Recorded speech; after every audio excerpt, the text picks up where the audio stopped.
So,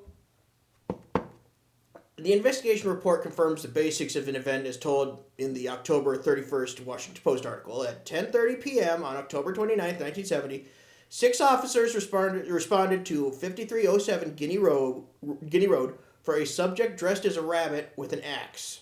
The officers found no rabbit, and the case was turned over to investigator W.L. Johnson of the Criminal Investigation Bureau. Johnson began with a visit to the construction offices of the Kings Park West subdivision on October 31st. He found no rabbit, but did receive a call shortly after his visit from someone who worked at Kings Park West.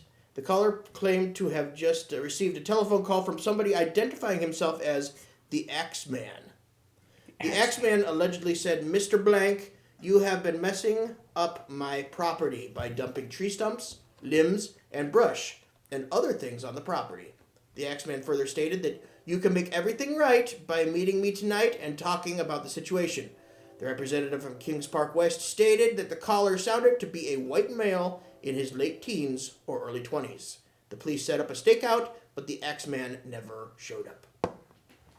So there's something to this. There was somebody who was probably a neighbor pissed about the property, about them building this new housing complex, and he just decided to take things into his own hands.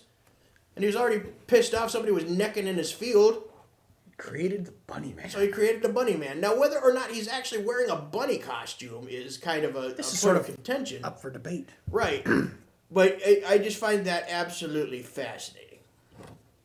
So, on November 4th, investigator Johnson received a call from a resident of the area who informed him that her son claimed to know the identity of the bunnyman.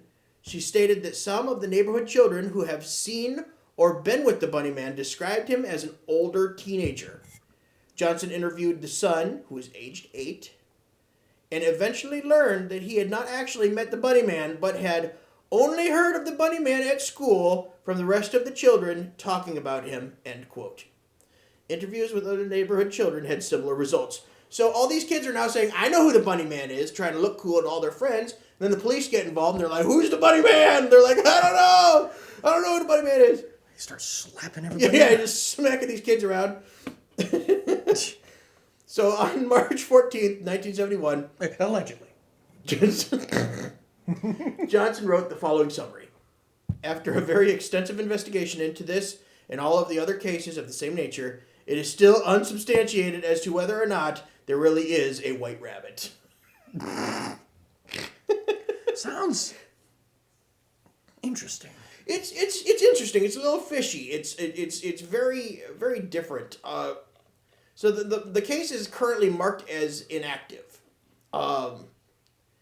meaning they never found anybody and they have nothing to go on. So they just kind of are letting it lie. It's just a cold case that they really can't move forward with.